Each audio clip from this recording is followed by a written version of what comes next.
হলুদ, এই একটা মানে রয়েছে। এইটা কেন দিতে হয়? এখন তো আশীর্বাদ উঠেই গেছে, সমস্যা সেই জায়গায়।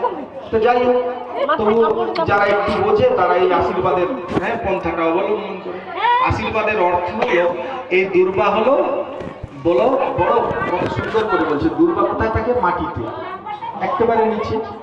এর উপর দিয়ে সবাই চলে যাচ্ছে, কোনোদিন বলে মাথা তুলে, কি গো আমার উপর দিয়ে চলে গেল?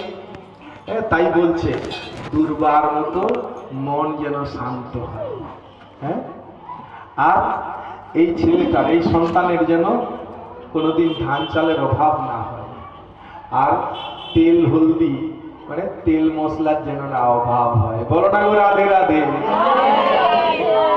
তাই এইটা গোবিন্দকে নিবেদন করা হলো। হে গোবিন্দ, তোমাকে নিবেদিত প্রসাদ, ওকে আশীর্বাদ করছি, এর যেন না কোনোদিন ধান চালের অভাব হয়, তেল মশলার অভাব হয়, এর যেন মনটা ওই ঘাসের থেকেও আরো নিম্নগামী হয়, তবে তবে সবার মুখ উজ্জ্বল করবে। বুঝতে পারছেন তো? এইটা আশীর্বাদের বস্তু। একবার নিয়ে মস্তকে ছুঁয়ে ওই কথাটি সবাই বলবেন। আগে করবে মা বাবা, তারপরে যদি গুরুদেব, বাবা নেই তাহলে যাই হোক, তাহলে দাদু ঠাকুমা করবে, তারপরে যদি বাড়ির গুরুদেব থাকে তিনি এসে করুক, তারপরে সবাই করবেন। হ্যাঁ, আস্তে আস্তে করে, ঠিক আছে?